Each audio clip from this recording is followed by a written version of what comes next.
Hello po mga kababayan, kamusta po kayong lahat? And once again, welcome back to another episode of Simply Talkies Vlog.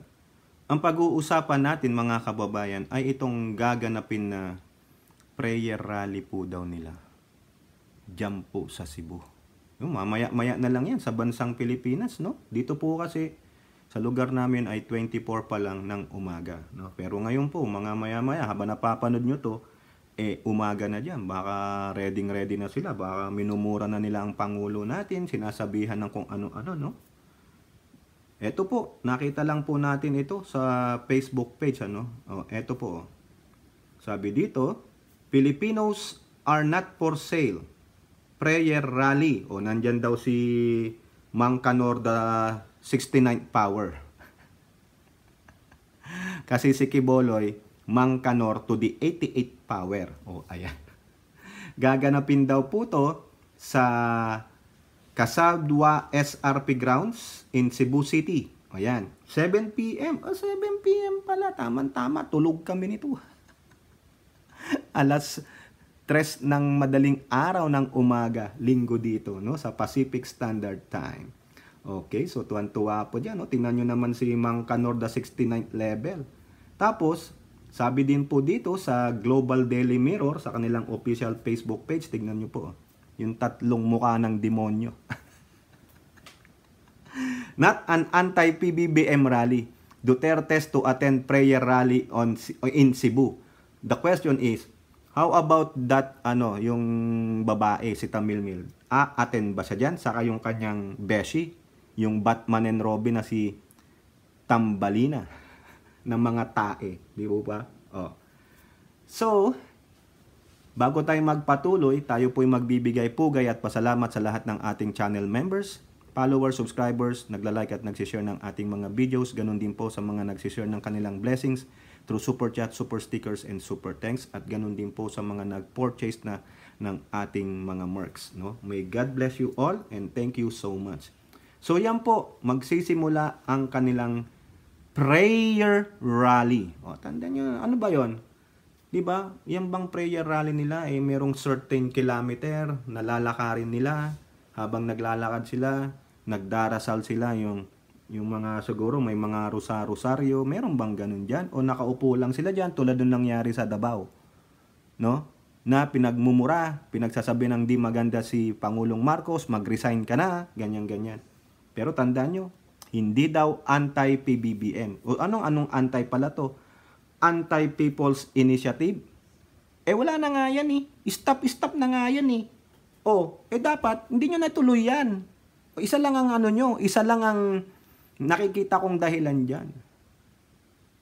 Actually, you are in connivance with the Dilawan. Gusto nyo lang i-commemorate yung EDSA Revolution noong 1986, pero ayaw nyong madawit, no, masama sa mga dilaw. Di ba? Pero ang galaw nyo, mga dilaw, mga hinayo pa kayo, tapos tatawagin yung prayer rally, gagamitin nyo pa ang Cebu. The question is, a-attend ba dyan si Governor Gwen Garcia ng Cebu? I doubt it, no? Ito po kasi mga dadating daw dyan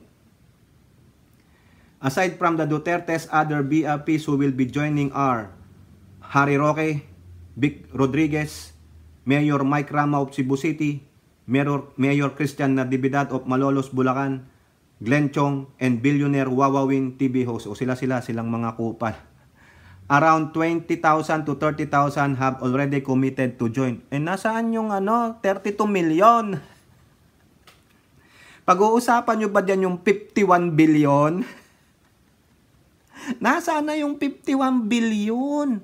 Di ba mga kababayan? Ito po, may papakita ko sa inyo ha. Ito sampalin natin tong mga Duterte na ito ng mga kupal. Ito, tingnan nyo to si Alfred Garcia. Vargas pala, sorry, Garcia. Si 3-time Congressman Alfred Vargas nagpapasalamat kay House Speaker. Bakit? Sa 150% na idinagdag sa Cancer Assistance Fund ngayong 2024. Magkano? 1.25 billion. Wala pa yan sa 10% ng 51 billion. Mabuti pa itong si speaker. At least inisip pa rin yung kapakanan ng mga kababayan nating may cancer. Itong mga may 51 billion, anong nasa isip ninyo? Di po ba? Nasaan yung 51 billion? Hoy, ilabas nyo yan. Akala ko ba sasabihin ni Pulong, nasaan ang 51 billion? Di po ba? Ngayon, magpi-prayer rally kayo. Naintindihan nyo bang ibig sabihin ng prayer rally? Nagpi-prayer rally si Digong, pero ito po yung pinagsasabi niya sa simbahang Katoliko. Di ba? Ginago niya nung time niya ang simbahang Katoliko. Balikan natin mga kababayan, ito sa ulat ng Reuters, whatever, nung pronunciation yan. Philippine leader Duterte bends at hypocritical Catholic Church. May 22, 2016 article dyan. Di ba? Kinastigo niya.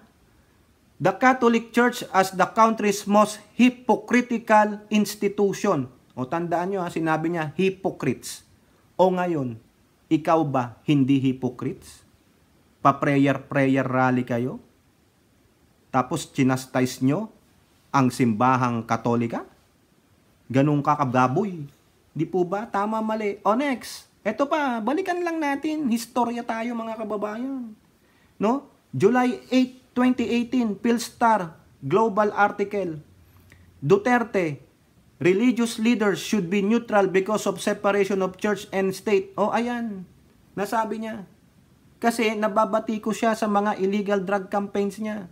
No? Alam nyo naman ng simbahang Katolika, nandiyan palagi yan sa politika, hindi mo maaalis yan. Yan lang po ang drawback ng simbahang Katolika. Sino bang hindi nakikialam din sa mga politikang ibang mga Christian churches? Marami, di po ba? I will not mention names. Kasi alam nyo na kung sino ang mga yan. Di ba? May separation of church and state, pero yung iba po hindi nila alam yan . Ngayon sasabihin mo separation of church and state. Bakit kayo gagamit ng prayer rally? Sino ba mga kasama mo? Di ba mga politiko? Di ba yung anak mo congressman, yung anak mo mayor, may mga mayor? Di sana kung alam nyo ang separation ng church and the government, there should be no politicians be there. It should be mga theologians, eulogies, mga yung ganun. Mga pari, mga ministro. Purely simbahan lang. Walang mga politiko. Pero ang mangyayari dyan, mahahaluan ng politika yan, prayer rally nyo .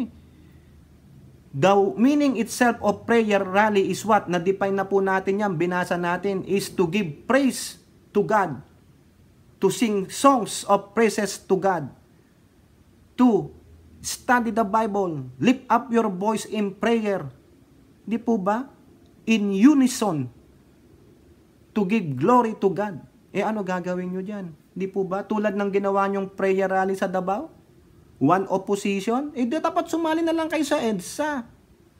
Ganun rin lang naman. Ba't nyo pa tinuloy ng EDSA? Punta pa kayo ng Cebu. My God, mang-uuto pa kayo dyan. Di po ba? Ito pa sinabi niya. Dito sa Slate. Slate.com news. Rodrigo Duterte is dissing God now. June 26, 2018. 2 years sa presidency niya. Apparently not content with his many earthbound enemies, Philippine President Rodrigo Duterte is now picking up a fight with God. Biruin mo yun. Drawing a sharp review from the country's religious leaders, including those from political powerful Roman Catholic Church. Ayan. Ito ang sabi ni Duterte. Who is this stupid God? He called God stupid. Biruin mo yan.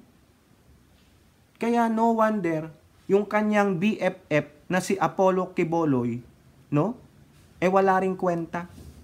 Kasi biruin mo tinawag ng BFF mo Quiboloy na stupido ang Diyos. Pero wala kang statement during that time.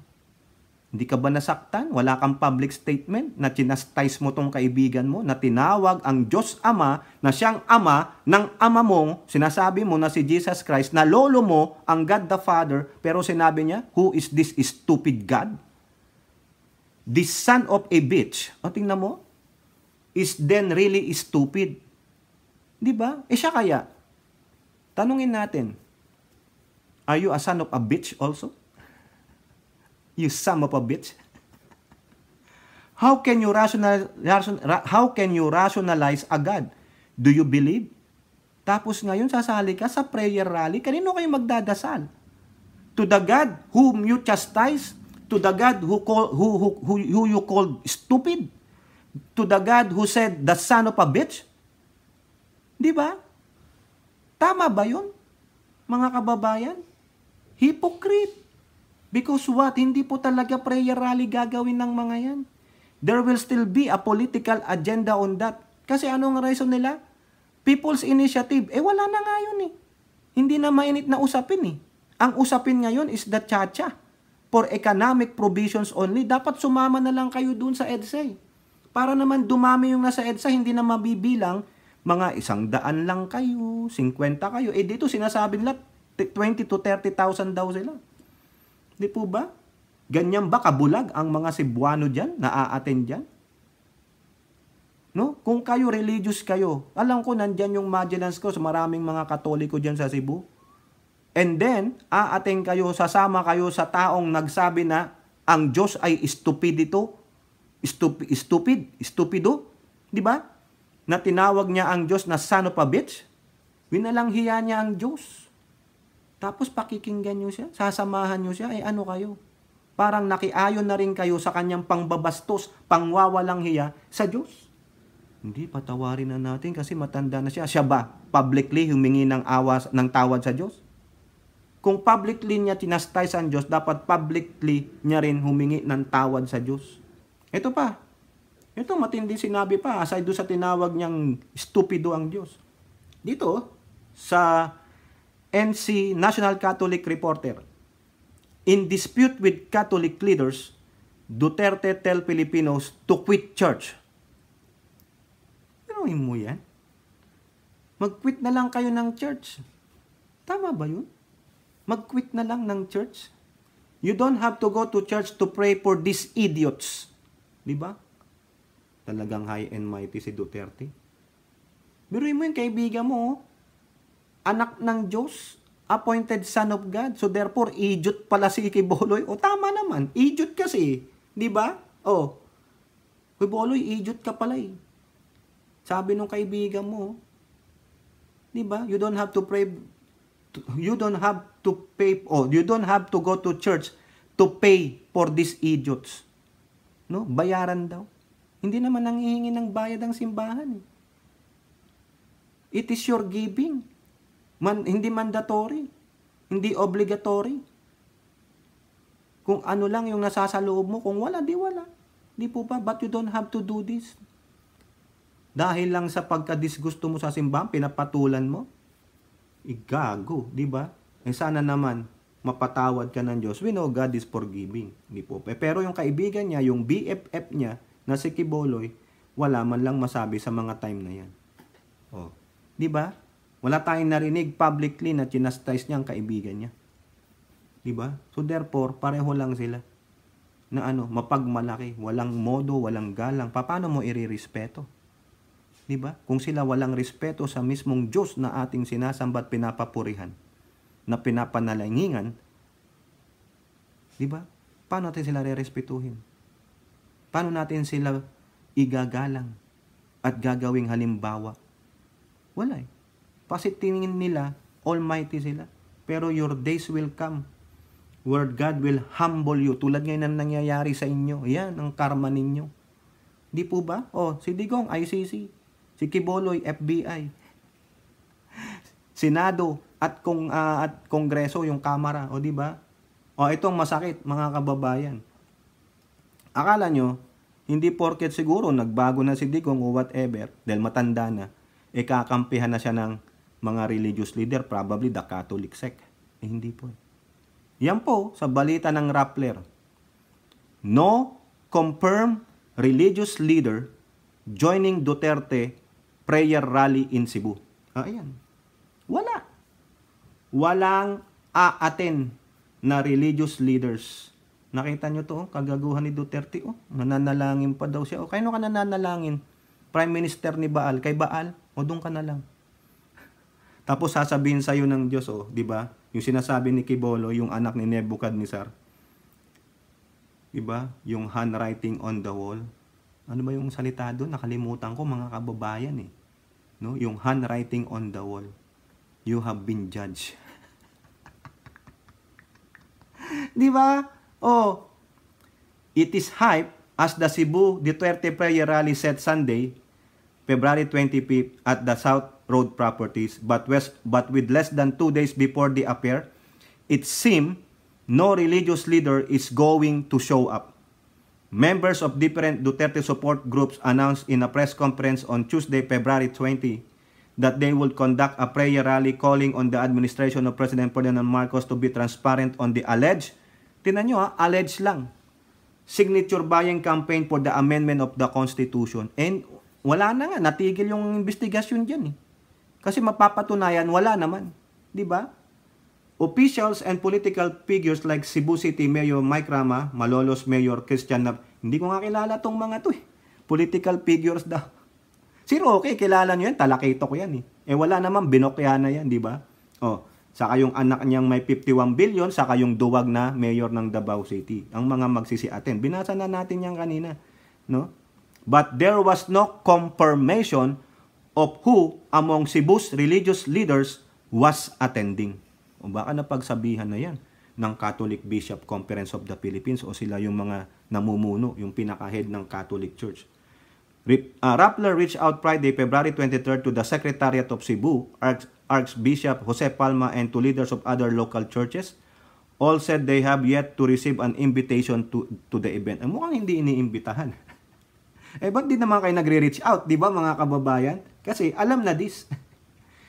We will be sending letters. Ruben Bertuccio of the Professionals for Sara Nation said when asked if they have invited church leaders to the prayer rally. Rappler visited the Cebu Archbishop Palace, Cebu Conference of the United Church of the United Church of the Philippines, yung CCI-UCCP, and the Iglesia Filipina Independiente, Diocese of Cebu, to ask if they received invitation. We did not receive any invitation letter. O yun, wala talaga. O, di ba? Said Father Alberto Cabag Jr. of the Office of the Archbishop Secretariat of the Roman Catholic Archdiocese of Cebu. We have not received a letter yet.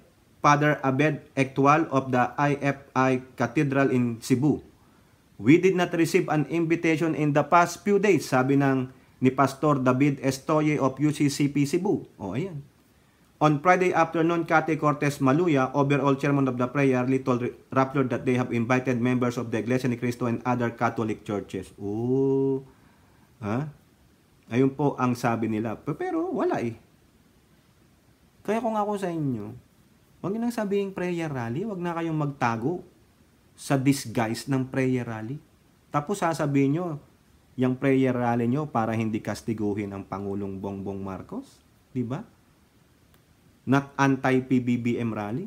Pero alam naman po namin yan. O, sige, subukan nyo na hindi kayo magka-ater ng pangalang PBBM dyan. Hindi kayo mag-a-ater ng pangalang issue about Lisa or Martin. Di pa? Hindi. Si Digong pa, loose cannon din yan. Parang si Roque din yan. Hindi nyo mapigilan ng bunganga niyan, mga kababayan. Di ba? Tama, mali. O, kung ako sa inyo, tigil nyo na yan. Punta na lang kayo ng EDSA. Tuloy nyo na sa EDSA yan para naman dumami bilang ninyo. Hindi yung mabibilang lang kayo sa kamay at paa. Yung 10 mga daliri. Kamay at paa. O. Di ba? Baka mamaya, 20 lang kayo. Di ba? So what's the use? Ang prayer rally will turn into a political rally. Yun na lang. Tanggalin nyo na yung prayer. Lagay nyo political rally. Eh yun naman na kayo, opposition na kayo eh. Yun ang gusto ninyo eh. No, feeling nyo, kayo ang magaling mamahala. Feeling ninyo, kayo lang ang may karapatan mamahala sa bansang Pilipinas. We given you 6 years. Pinagbigyan kayo. But what have you done? Minimal din. Di ba? O why don't you give a chance to this administration? Tingnan natin kung may magagawa siya. Diba? So far ngayon, maganda naman ang ginagawa. Hindi naman kayo binabastos. Kinakampihan pa nga kayo, pinoprotektahan pa kayo, pero ano ang ginagawa ng mga kakampi nyo at ginagawa ninyo? Kayo ang malaking baggage ng Pangulong Bongbong Marcos. Di po ba? Di ba kinahihiya sa sarili nyo yan? Kayo ang mga hypocrites. Kayo ang may ambisyon, kaya dapat lang sabihan sa inyo, sa imong ambisyon, huwag kayong tambaluslos, mga hinayupak na anak ni Beelzebub, anak ni Baal. Di po ba? Tingnan natin mga kababayan kayo. Obserbahan nyo kung prayer rally nga yan or political rally. Kayo po mga kababayan pong inyong masasabi. Comment down below. And don't forget to like and share. Hope to see you on our next videos. Bye-bye. God bless.